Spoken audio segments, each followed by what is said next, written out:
Welcome to the Breakdown with Brodkorb and Becky, a weekly podcast that breaks down politics, policy, and current affairs. I'm Becky Scherr. And I'm Michael Brodkorb. After a week off, we are back to break down all things Minnesota campaign, legislature, and Elon Musk. We are going to start by getting into a few updates of the 2026 governor and U.S. Senate races, who's declared, who is making moves, and what we think. Then we will break down some surprising developments from the House Fraud Committee, and we will get into the some federal government conversations, starting with the illustrious Elon Musk. Thanks for joining us and enjoy the show. Becky, you have a new sporty background. Why is that? That is because we are getting our baby's room all nice and ready. So we moved the desk into our room. And so this is the new background of where I will be recording because we're just 2 months out from that baby coming out. So you are with child. I am as with you're child. Recording this right now. Feeling very large and in charge these days. So let's talk about that for a second, because we got on this podcast and we're recording a little extra intro now because I only see you from this part. This is all I see. And so I don't see anything below that. You showed me today how you're progressing. Help me out here. Come on, I'm struggling. I'm going to say something wrong and I'm sweating. We are definitely there. We are over 7 months in and feeling it. I was sharing that this weekend, like many people with kids, got out and we're building a snowman, and I was able to get a pile of snow about the size of a volleyball put together before I had to tap out because the belly just gets in the way. I can't bend over, putting shoes on. I have to sit down now. It is definitely getting big baby in there. What's the help explain to potentially mostly our male listeners? What's the protocol on so if I saw you out, didn't know you, what's the do's and don'ts about deposing and asking questions of someone who's pregnant and out? What should you do? What should you not do? Yes, I would veer more towards that. If you're in doubt, do not ask. There is possibility. You never know what happened. Somebody could have lost a baby. Or what if they just had a baby and you're sitting here saying, oh, congratulations. What are you doing? They're like, oh, yeah, that baby's actually out. I'm just retaining all of this. When in doubt, don't ask. But it is funny because the other day, the security guard in the building that I work in downtown St. Paul did mention as I was walking out, oh, do you know if it's a boy or a girl? And I looked at him like, oh, that's a surprising question from somebody I don't normally interact with that much other than hello and goodbye. But I literally can't zip up my winter coat because my belly is so in the way. So I feel like he's pretty fair asking it at that point. So yes, we're very clearly with child over here. I'm surprised that there's not a fashion market for a jacket that expands. So there is. I'm just cheap. Yeah, I only really need it for last winter. Fair. Yeah, because last time I had my son at the end of June. And so my big pregnancy months were like post-winter. So it seems silly for me to spend $40, $50 on a jacket that I'm going to wear for maybe a month and a half, 2 months, and then not need again. So we're just struggling through. Those buttons are working hard these days. Do you get people that come up and ask to touch your belly and like that type of stuff? Thankfully, I haven't had any strangers asking about touching the belly. Like, I'm all about if my sisters or mom or mother-in-law, they can do that all the time, but no strangers. I will say the best thing that I do love, though, in particular, is either somebody that has recently had kids and sees me wrestling with my toddler and being pregnant, or people of the grandparent or older age who come up with, or you just watch from afar and you can see the smile on their face of kind of reminiscing and looking fondly back on those times of being pregnant, chasing a toddler, just struggling through getting a case of Diet Coke in the cart or whatever it might be. And so I think that's probably my favorite, is when you get some of those older folks who make comments of enjoying it and enjoying every moment and how sweet they clearly are looking back at their past. Yes, two things. Two interesting stories to share. I'd like to share offers. I remember when my wife was pregnant, she was out and a woman asked, we were eating out and I have twins, and the woman asked, all the questions, and she was being sincere and she wasn't being weird. But then she literally asked, like in the restaurant, oh, can I touch your belly? I thought that was awkward. One other fun story I'll share is when my wife was pregnant, we were with my father, my late father, and my wife was going swimming. And my dad stopped my wife and said, "Wait a second, how can you get in the water?" And I'm like, "What?" He's, "What about the babies?" I'm like, "They can go in water." So my dad Liquid the was whole really time. curious. So men, sometimes I think it was just interesting, because again, I only see you from, we don't see each other every day, and we only see Yeah. each other right And now we're on the not podcast. exactly. So I had not seen, but boy, oh boy, I wish you the best. And thank you for sharing this experience with our podcast listeners and giving some of the less informed people some do's and don'ts on how to approach someone who may be pregnant in public and not come across like a total weirdo. You bet. And like I said, we've just got about 2 months to go and we're planning to podcast through that and then take a couple weeks. I will take a couple weeks off before returning. And I'm sure having some fun short stories to share there. Will the Breakdown with Brodkorb and Becky have exclusive access to you and the new edition? I don't want to have to be fighting for some other podcast in the Twin Cities to have access. Okay. Exclusive for the baby pod. That's fantastic. We'll just bring it right to the hospital. We'll be there. Thank you for sharing that and allowing for some discussion on things. And I hope and continue to pray and wish you and your family all the best through this. And what you're doing is truly a miracle. Thank you. We're very blessed, very grateful, and bring on chaos with 2 boys in the household. It's going to be absolute fraternity. No, yeah, fraternity. Yeah. I Speaking live of in a sorority. chaos, You live in a fraternity. here you go. Yep. Speaking of chaos, we continue to Yes. watch everything unfold when it comes to all things 2026 governor and Senate races. So let's chat a little bit about some updates.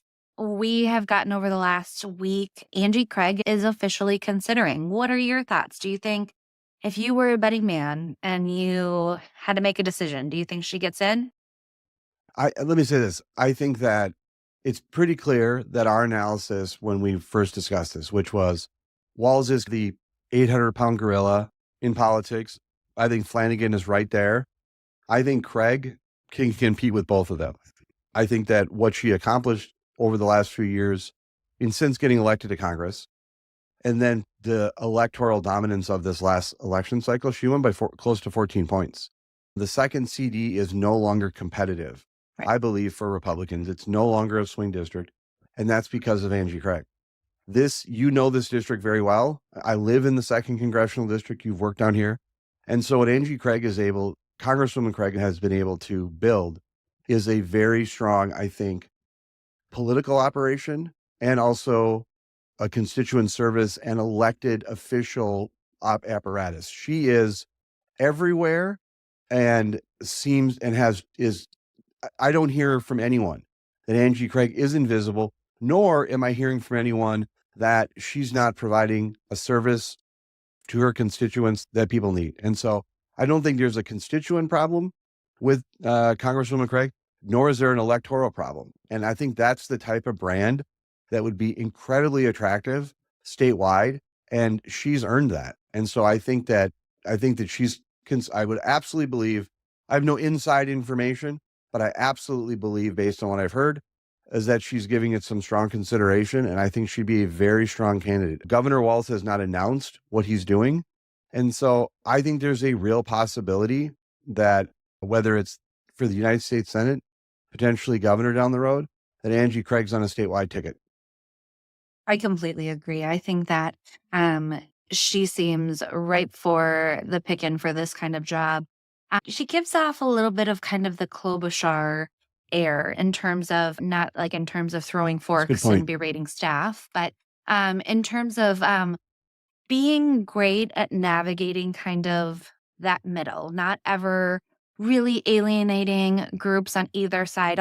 Although I'm sure there's some folks that, in particular in the Democrat Party, who believe that she's maybe not progressive enough or doesn't do enough for the far left wing of the party.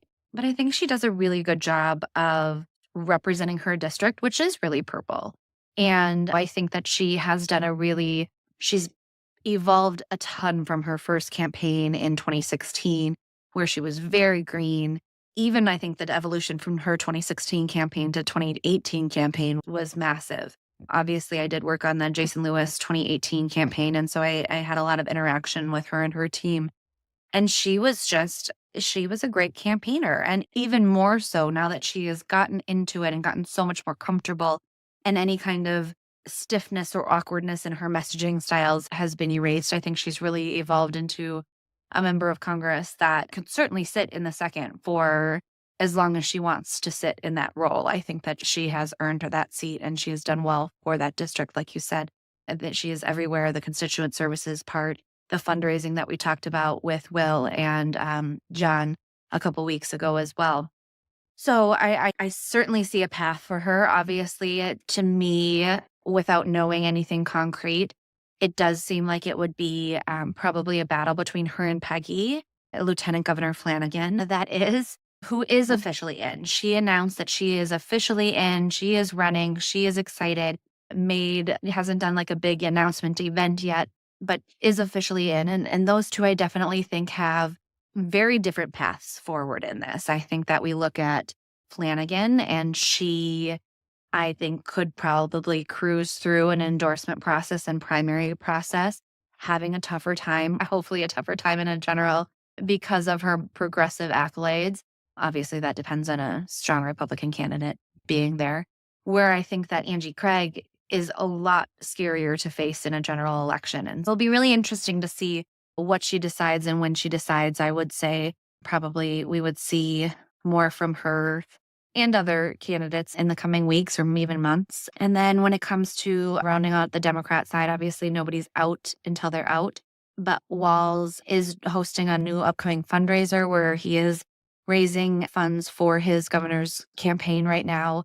That doesn't necessarily mean he's running for a third term, but it leans that way to me, Yeah. that he is sticking in that lane. There are requirements of what, or allowances of what can and cannot be used from fundraising dollars, and there's not a whole ton of crossover between federal or state and federal dollars when it comes to that. One thing, while we stay on the Democrats before we jump to the Republican side, is we saw this week that there are very smart folks out there that track who is registering what domain names. Aaron McQuade, there's a couple campaign sites that are registered for under kind of some version of Aaron McQuade for Congress, leading to the assumption that if Craig does jump in for Senate, Aaron McQuade would be considering running for Congress in CD2. Yes. One point before we move to that is one candidate, Melissa Lopez, former state Senate minority leader, Melissa Lopez, she was working at the University of Minnesota. She has stepped away from that position and is giving indication that she's considering higher office, potentially Senate. A couple things. I think it's likely that the lieutenant governor will be challenged. I don't know that she'll have a clear path to the endorsement process in the primary. I do think she gets challenged. It can always change. I don't know who that will be.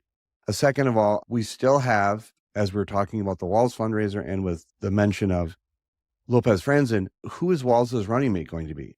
And one gossipy thing that I heard is potentially, does Lopez Franzen run with Walz or something like that? I don't know. But the truth is, the decision by Lieutenant Governor Flanagan to run for the United States Senate has created an opening for a running mate that needs to be selected should Walz choose to run for re-election, which based on fundraising, he's indicating that he's going to do. And so something we should be watching for and our listeners should be watching for is, who is Walz going to pick for his running mate? Thank you for bringing that up. I completely spaced that, but I do think that is a really good point to make when it comes to Melissa Lopez Franzen. She was obviously a heavy hitter, majority leader at the Senate, very well known. I'm sorry? I think she was minority leader. I'm sorry, minority leader. And she has stayed very present. She frequents some news or political shows that she does. And stepping away from her current job is giving up a $200,000 some job dollar role, $250, I think. And wow, that's a really impressive thing to give up in order to potentially run for office here. So I do feel like that makes her a very serious contender for this. And I definitely think that, you know, when you look at these women, I think, first of all, bravo, 3 very strong women with also 3 very different upbringings. Peggy Flanagan comes from more of the activist background. Franzen has the more legislative approach, and she's been a strong leader within the party. Has a lot of folks, I think, that look at her as a very strong vocal leader as well. It would be wow, if those 3 all get in, plus some others, it would be a really fascinating campaign to watch from the Democrat side alone, because they all have very impressive resumes. I think you're spot on. And the one thing, it's fun and it's easy. I know it's a sport for Republicans to pick on the Democratic candidates and that type of thing. I want to just note something as we transition here to the Republicans. But before I do that, I want to circle back on the Aaron May Quaid website registration. Senator Aaron May Quaid potentially as Congress. Yes, if Craig leaves, that's going to provide an opportunity for an open congressional seat where I live in the 2nd Congressional District. And so there was a Twitter account that registers and logs websites. And as you noted correctly, there was a website registered maybe for potentially a potential Senator Aaron May Quaid campaign for Congress in the 2nd Congressional District. And would be remiss to not say that sometimes also people just do that just to get the gossip world spinning. It could be a friendly person, a part of her world. It could be some stranger who just also wants to maybe make some money and force somebody to have to pay him to retain the domain name back. But an interesting thing. And I don't think outside of the realm of possibility of somebody who would be a top contender for that seat should Craig run for Senate. Oh, So absolutely.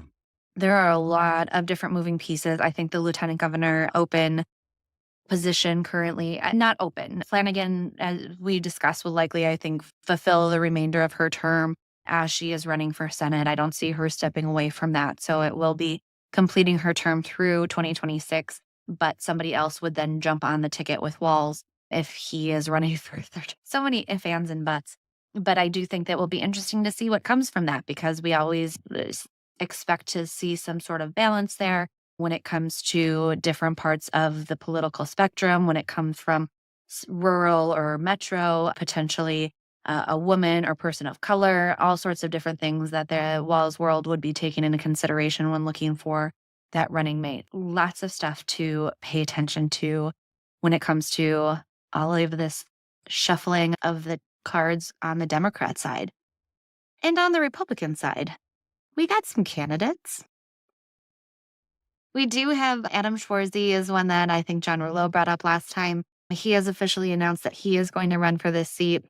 He's a former Navy SEAL, Marine, does not come from a political background, and has an interesting resume up until this point. I don't personally know a ton about him, but I do know some folks that are excited about his potential candidacy or his candidacy in this race. Royce White, he's in it. He posted a picture of himself, I believe, with with HHS commissioner, the new lovely gentleman there. RFK Jr. Yep. So they're RFK Jr., not Royce White. yes. Search our archives. You can find that episode where I discussed it. It's worth a listen. So we do have those two. And then also when we saw this pop up about the Aaron May Quaid website, Coleman for Senate was also registered, leading to the illusion that Senator Julia Coleman would be potentially running for U.S. Senate, which she has said that she is considering. I have heard that. Say again? Give me the deets. Here's what I've heard. First of all, right now, Royce White is running, and the Republican Party has a Royce White problem. Okay, and here's why. Republicans have a Royce White problem from this perspective, is that right now he's the only candidate. Let me rephrase it. I don't know if the ink was dry on the 2024 election and he announced that he was running.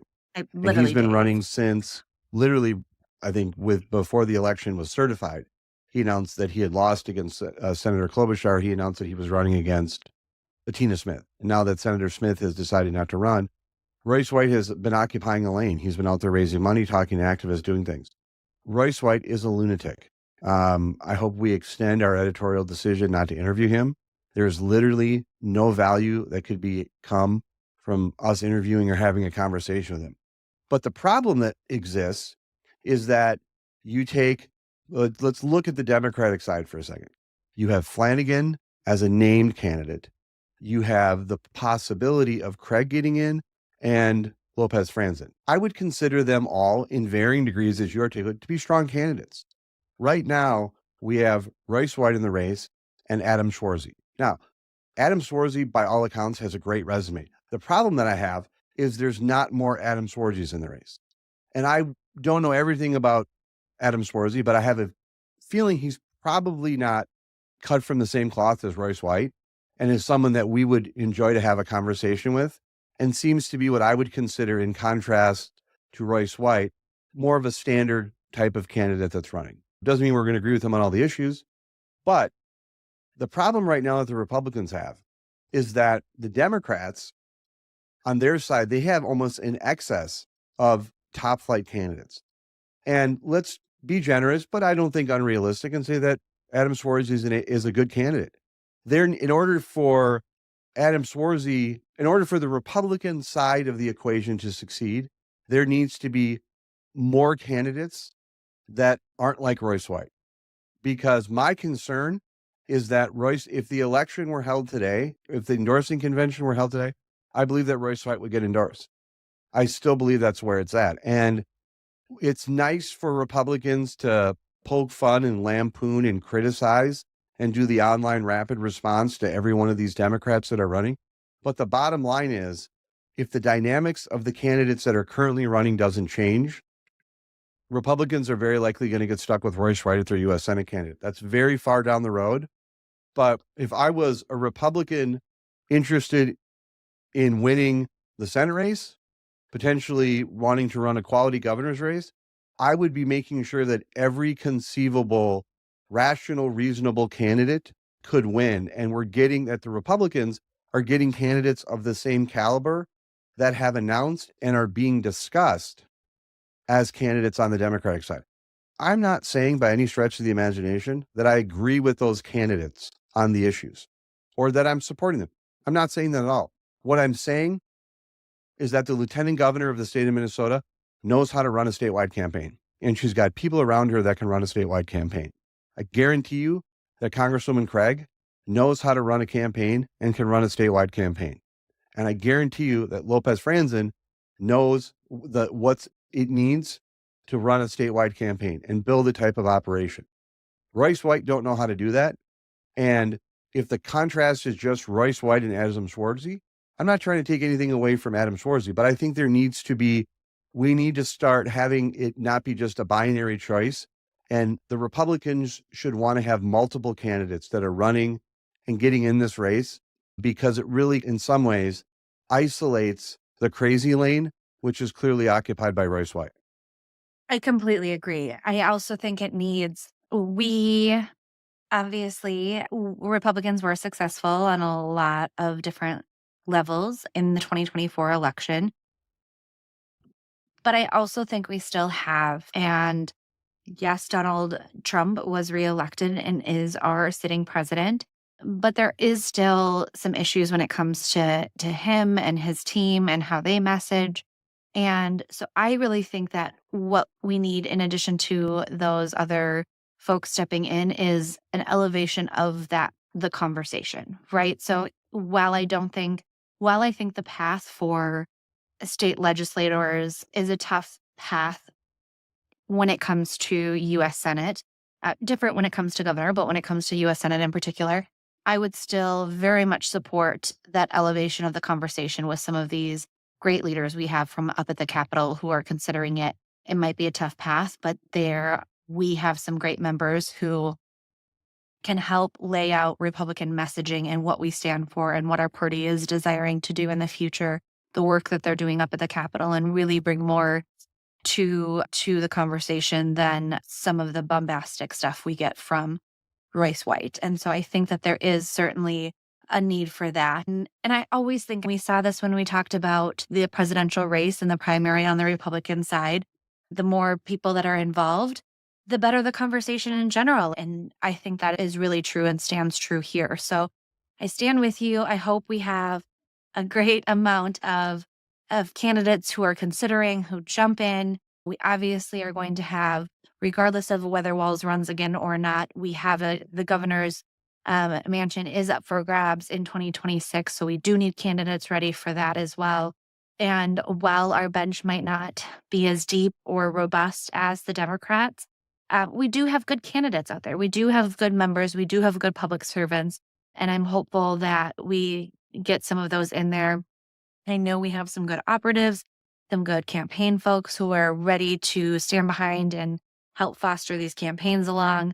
Money is going to be really tough. We know Democrats really succeed when it comes to that. But again, I think that there is a desire, and hopefully, after seeing some progress with Republicans at the federal level and here at the state legislature, that we do have some donors coming back to the table ready to stand behind some of these positions. We've seen some developments of some different groups of folks who are looking to support the business side of things. And so I remain cautiously optimistic. It's a tough spot to be in as that hopeful Republican that still wants us to be successful here.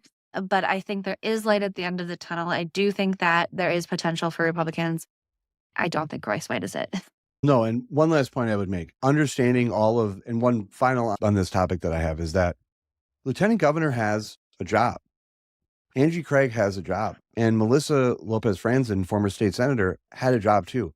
All of them, let's just talk about Lopez Franzen. She had a very high paying job. So if she's willing to set that high paying job aside in the leadership position that she had to consider a run for the Senate, Republicans need to have candidates who are willing to make those same type of sacrifices. She's made it a calculated decision based on the political landscape that this is a race and an opportunity. And she is a strong candidate, and she'd be a strong candidate for the Democrats, as you articulated about all three of them potentially running and having different lanes. But the fact that she was willing to take a step away from a job, a well-paying, a high-paying job in a strong leadership position at the University of Minnesota, that tells me that the Democrats think that they have an opportunity and that the landscape is favorable to them to run. And what Republicans need is those type of comparable candidates with those type of leadership skills being willing to set aside their jobs and the paths that they have and a steady paycheck and stable income to risk it all to run for the United States Senate. I think that's I'm going to be very interested to see which candidates are willing to do that. I think some of the names that we've discussed, I think Representative Kristen Robbins, State Senator Julia Coleman, others, if you're going to do it, get in the race, because every day that it's a race with just Royce White and then Adam Swarzy, I've never met Adam Swarzy, but what I know is that I guarantee you he's not coming from the Royce White lane. And so it would be great if Adam Swarzy, putting on my partisan Republican hat, if Adam Swarzy could sit across the table and have a debate with a Republican who's not cut from the same crazy cloth that Royce White is.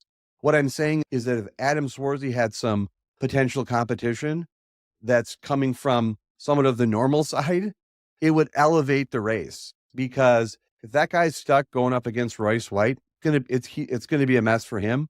And again, not saying where I am in this race, but one thing that I will just say in closing, the Democrats that we've discussed, the three Democrats that are considering running or the one that's in, those are strong candidates. And if the Republicans want to compete, they have to put strong candidates up there. And there's a net benefit that the Democratic Party will have by having three strong candidates that can win statewide running. And right now, Republicans only potentially having one that can win statewide. It would benefit the Republicans if there were more candidates that could actually win statewide that were engaging, and rather having that one candidate up against someone who I consider to be a lunatic. Completely agree. I think this is obviously going to be, we have a good almost just shy of 2 years, year and a half until the election. And so over the coming months, we'll certainly have a big evolution of what this campaign pool looks like. And excited to continue to discuss it. We'll obviously get into the different candidates' backgrounds, their policy positions, and I think we can see a wide spectrum here of folks from both sides of the aisle. And so we'll wait and see. But it's not the first time you've heard us talk about it, and it's not going to be the last. So buckle up. Just so I can put a finer point on this, are we continuing our editorial decision on interviewing Royce White? Yes, correct. I stand by I don't like to do production talk on air, but I'm Yes. glad that we did. Moving on to conversation also Minnesota related, we're continuing our conversation surrounding the fraud committee, some of the different ongoings of what the House is digging into within the administration and the different offices that we are looking at. So talking first, we spoke a couple weeks ago with Representative Kristen Robbins, who's the chair of the fraud committee. We talked a little bit about the House File 3, which is a Representative Jim Nash's bill that is the forward looking instead of backwards looking issue, or when it comes to all things surrounding fraud. It's giving legislators more tools in their toolkit to figure out and determine what happened in the past and how to rectify it to make sure it does not happen in the future. It did pass out of the Ways and Means Committee this week, but every Democrat voted no. And this is where I think we're gonna see a lot about this. We talked a lot, and Representative Robbins even was a huge advocate of how the fraud and rampant fraud issues in our state government is not a right or left issue. It's not a Republican or Democrat issue. It is a bipartisan issue. But is it? Because we did talk a little bit about how it had been 6 years with no hearings on these kind of things, that there had not been a lot of movement for a committee of this sort, that this was part of the power sharing agreement for Republicans, that the Democrats kind of were conceding and allowing Republicans to have this committee and have power of this committee. And then we have a bill that seems like a bill that everybody should be able to get on board with, that um, gives we get more frequent OLA reports and recommendations, and how to make better decisions on the funding of some of these groups. And every Democrat votes no. And it just, I don't love it. No, and look, I think, first of all, what a great conversation we had with Representative Kristen Robbins. And whether it's governor or U.S. Senate, I hope she's considering something, because I Totally. think and this, you and I have varying degrees of partisanship. Some people think I'm a Republican in name only, but independent of labels and titles, one thing I do believe very strongly is in good government and good government functioning well. And it's why I think there needs to be a two vibrant, strong political parties in the state. I'm really puzzled because I hear a lot of talk from Democrats and Republicans about working together. And I'm really hopeful and looking forward to the issue that they're going to work for in a bipartisan way. I I've been following the activity of the Waste, Fraud, and Abuse Committee, which has a other different name, but I'm just going to call it that. And I think to see that there can't be an agreement on this stuff is just interesting to me. I know there's different proposals, and I think we should wait. There's a proposal with an inspector general in the Senate that I think has a lot of merit. And I hope that we can maybe ask some of those folks that are pushing that legislation to come on and talk. But to not see, I'm wondering if the lack of bipartisan support in the aftermath of the House coming back together is more towards sore feelings about what occurred rather than a lack. I hope it's that rather than a lack of interest in making government run more effectively and more efficiently. Because I think it's really something that I don't think there's, aside from the people that are committing fraud and waste and abusing things, no one should be opposed to this type of work being done. Sure, it's political. That happens. But the bottom line is Democrats and Republicans have a clear opportunity this session to take a stand against Minnesota state government functioning in a more efficient way. And I want to put a pin in for, again, not to discuss production on air, but there's someone that I want to bring on at some point to talk about who I think has really taken a very interesting perspective on how you can do both waste, fraud, and abuse, focus on that, and still not have it impact Minnesota's most vulnerable communities. I think it'd be a great conversation. We'll talk Love about it it. off air. But this is the type of stuff where, to me, this is not an 80-20 issue. This is a 90-10 issue. Right. And I just wonder, not to give them an excuse, because I don't like that, but I wonder if it's some of the residuals. And because if nothing gets done in a bipartisan way this session, that's going to be frustrating to me. And I think it is a valid point, right? The politics of politics is always in the air. And so I think it is a valid thing to consider. And hopefully we will see some wins out of this committee in the near future. But one troubling thing we also had heard coming out of the fraud committee this week, they had a hearing with DHS. And there was some interesting, I saw some clips that I didn't watch the entirety of the committee hearing, but Representative Marion Rarick was doing some questioning with DHS commissioners after they did a presentation talking explicitly about kickbacks. And she said, you say that kickbacks are federally illegal, but then say you can't stop it in Minnesota because it's not illegal in the state of Minnesota, and trying to figure out and even out how that can be the case. We know that she also goes into that billions of federal dollars come through DHS, meaning that you think that the federal law should apply, even though it is a state committee. Yet the DHS commissioner said that they are not able to prosecute it effectively, and that's why they haven't been doing anything about it. I think that one of the best things about this committee is, well, we know it's possible that no big movements are going to be happening immediately. It is bringing to light and shedding some sunshine on some of these types of issues, and whether that is an issue that DHS is not using all of their power or authority, or they don't believe they have that power or authority, but having these conversations and laying it all out there so we can figure out how to rectify that situation, how to make it that they can move forward and prevent these kickbacks that are happening and the fraud that is happening in that way, because it is federally illegal. If we need to obviously have a state law, that's one thing, but just figuring out how the different agencies are able to use their power and authority effectively to prevent fraud and to claw back some of that millions of dollars of money that we know is being misspent. But it was very interesting hearing and very troubling.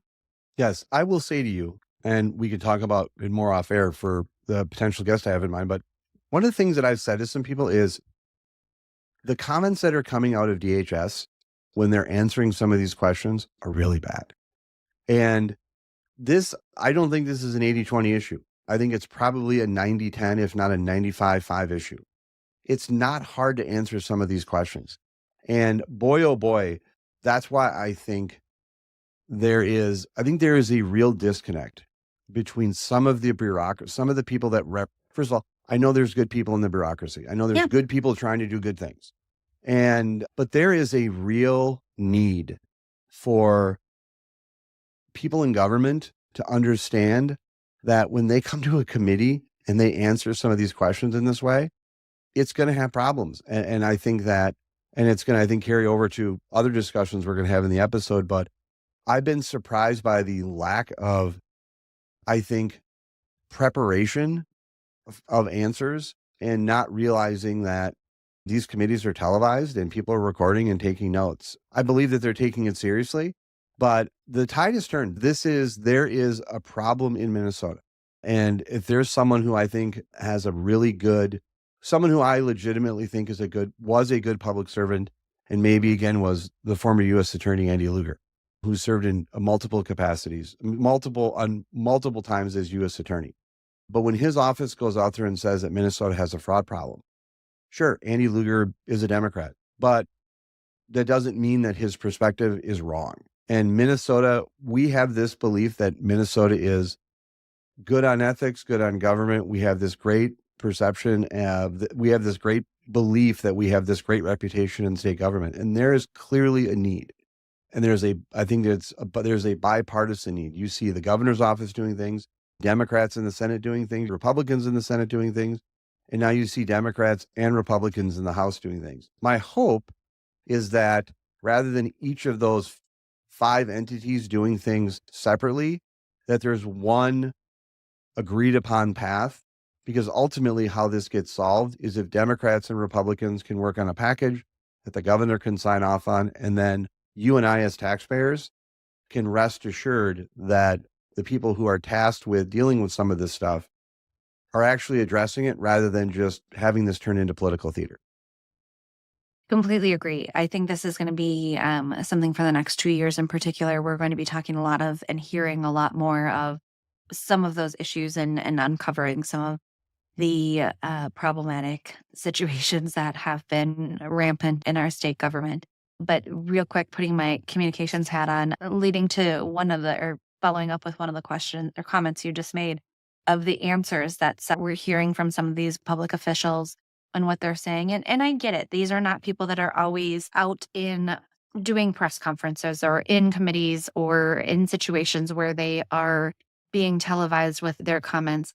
But in my job, working in PR and public affairs, we do media training, and it doesn't have to be, it just boggles my mind that sometimes you can tell when those steps have not been taken by individuals who should be going in and going into a committee like this. How are you, and assuming that they're not doing practice Q&A sessions, they should be. But some of these questions are not rocket science. So what you are going to be asked, especially by the opposing party, and that they don't have little bullets of 2 sentences that they must get in and 1 sentence that they must avoid.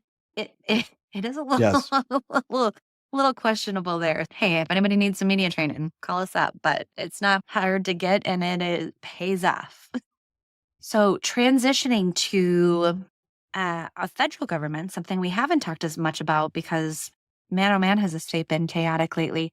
But federal government is chugging along. We've had a lot of confirmations of most of President Trump's cabinet positions, a lot of the ones even that we were skeptical about. But attention right now has been on over the weekend, in particular, Elon Musk. Attention's been on him since he endorsed President Trump last year. But this was a little funny, it was entertaining to me. So Elon Musk sent an email on Friday to the entire federal government workforce, it appears, asking federal employees to reply within 48 hours with 5 bullets of what they accomplished the previous week. And man, were people triggered. People were really taken aback by that. So before we get into what has happened since then, what was your thought when you heard about this email that he sent out outside of the realm of his role? Was it too far reaching? Was it inappropriate to ask folks? What do you think? First of all, let me say this, just to remind our listeners that I was a Republican for Harris and I did not vote for Trump. I've never voted for Donald Trump. I voted for Nikki Haley in the Republican primary in Minnesota, but I've not voted for Trump. But when I saw what was done, now let me just say a couple of things. There is, and I think we got our first mention of Elon Musk on our podcast since the election when we had Representative Stevenson on, and he made a point to talk about Musk. Look, I think the Democrats are great at coming up with boogeymen and focusing things on that stuff. Let me just say this to you. Let me put on my civics hat for a second. The president won the election, and to the victor go the spoils, and elections have consequences.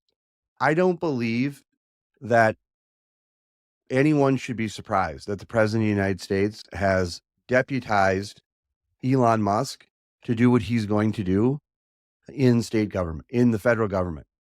Number one. Number two, there is a little bit, again, of political theater in this.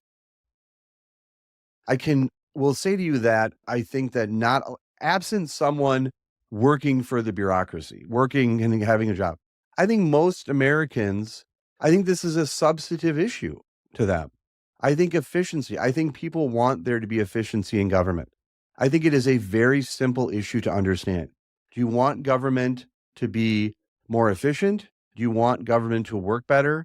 Do you want it to be more responsible with your tax dollars? That's a very simple message to understand. I think it's absolute political theater for Elon Musk to send this email out because it is so triggering. And if I was a government worker and received this message, I would have taken around 30 seconds, replied with the things that I've been working on, and not accepted the premise and not engaged in the fight. Sometimes people need to understand that taking the bait there's sometimes taking and not accepting the fight is better than taking the fight on. And what happened here is when he sent this out, there was outrage. Let me say something. Let me say to people who don't support Elon Musk and don't support Donald Trump. I didn't vote for Donald Trump. I've never voted for Donald Trump. Okay.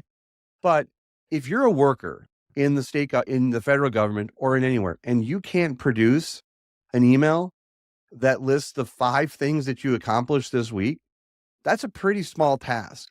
And the outrage and the arguments and the consternation and the frustration, I believe I think it was sincere, but it was also, even it's a trap.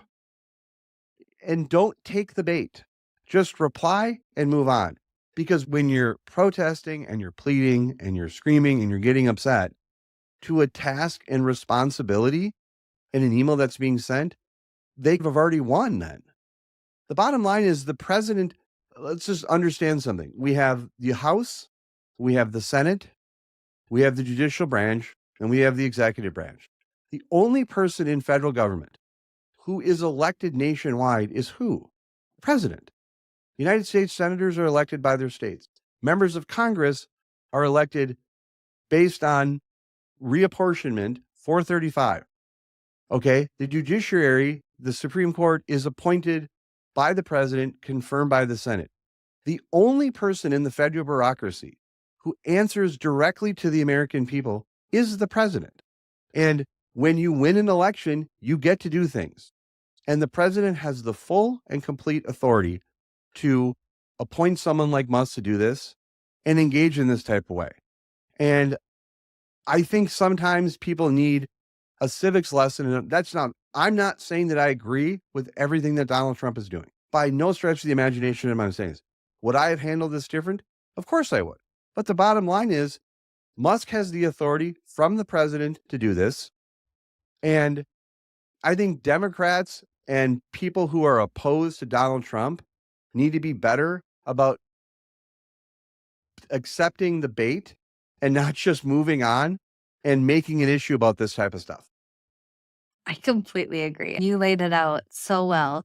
Don't take the bait.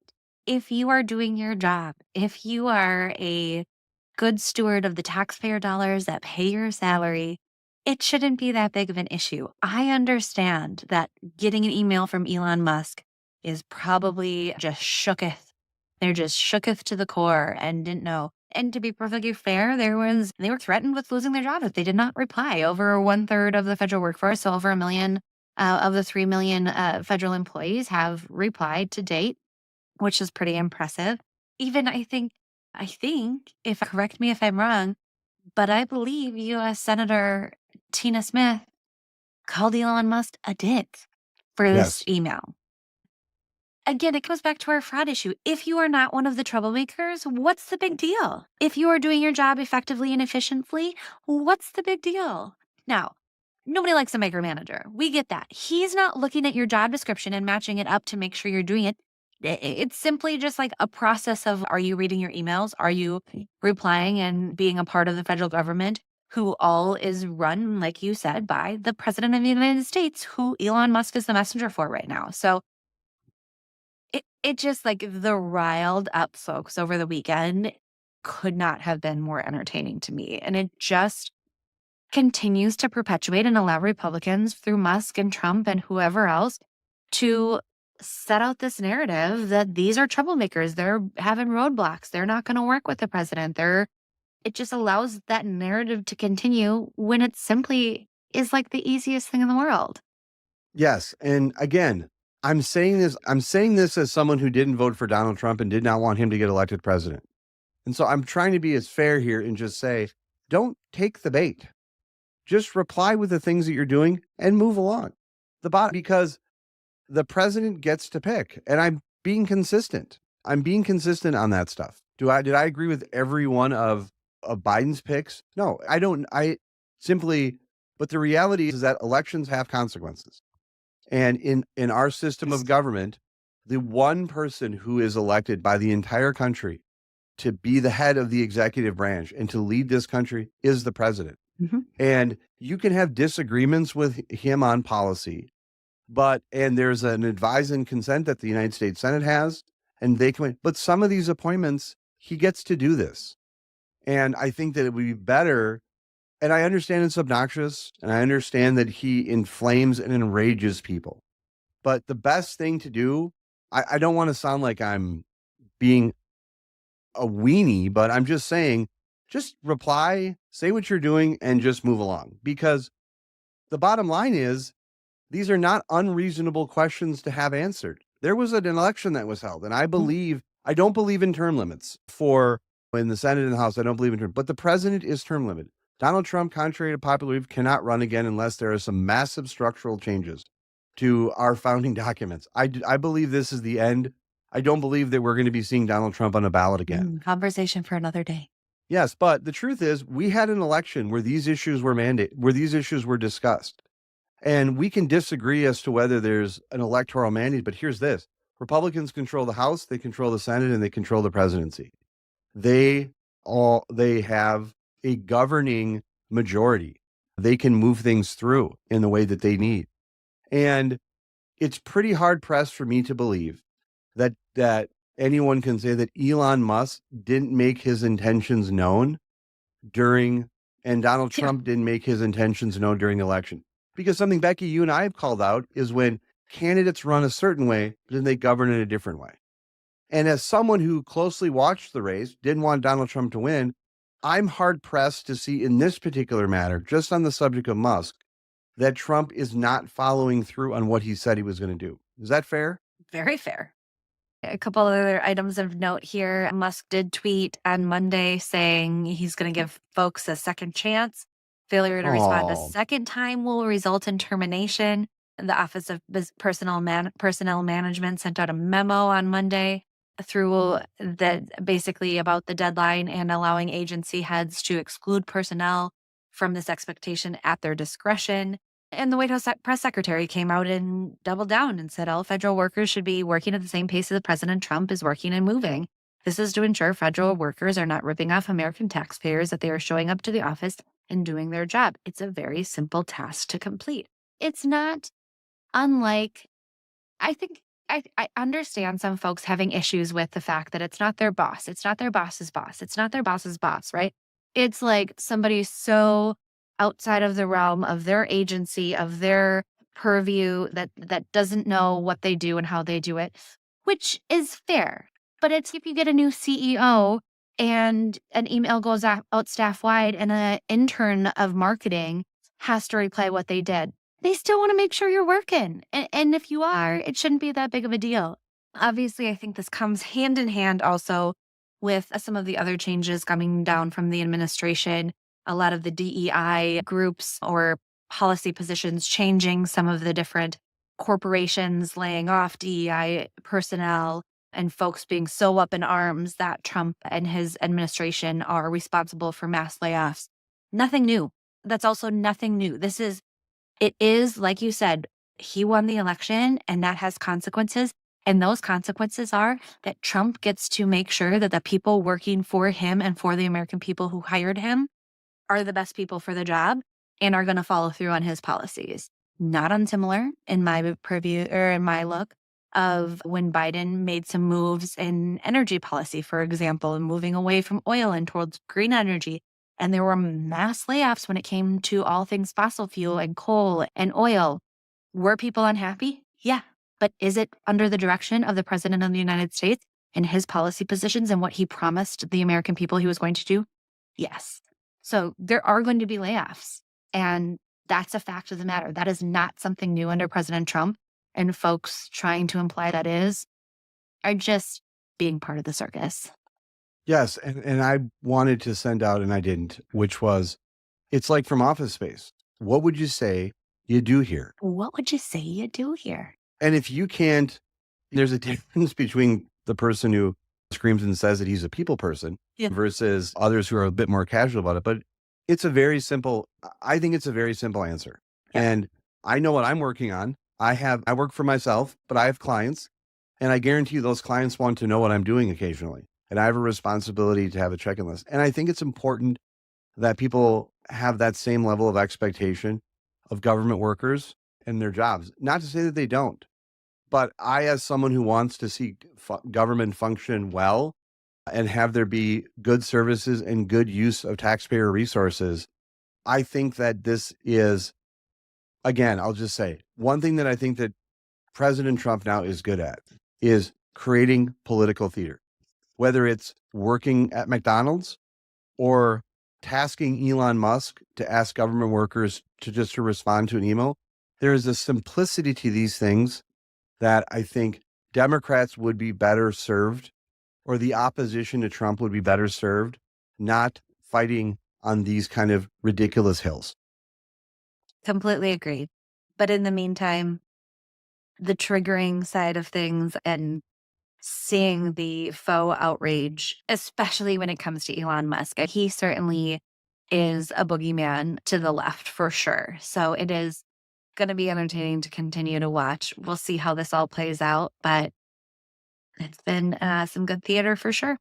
It has been good theater. And Becky, we'll probably have more to discuss soon, but I want to thank you for doing this today. It was great to reconnect. I hope everything continues to go well with your pregnancy. Thank you for explaining and dumbing down pregnancy interaction 101 for men and how they should Anytime. approach pregnant women when they're out in public. And we want to thank all of our listeners for listening to this episode of The Breakdown with Brodkorb and Becky. Before you go, show some love for your favorite podcast by leaving a review on Apple Podcasts or on the platform where you listen. You can also follow us on our website and across all social media platforms at BB Breakpod. The Breakdown with Brodkorb and Becky will return soon. Thank you so much for joining us. Bye.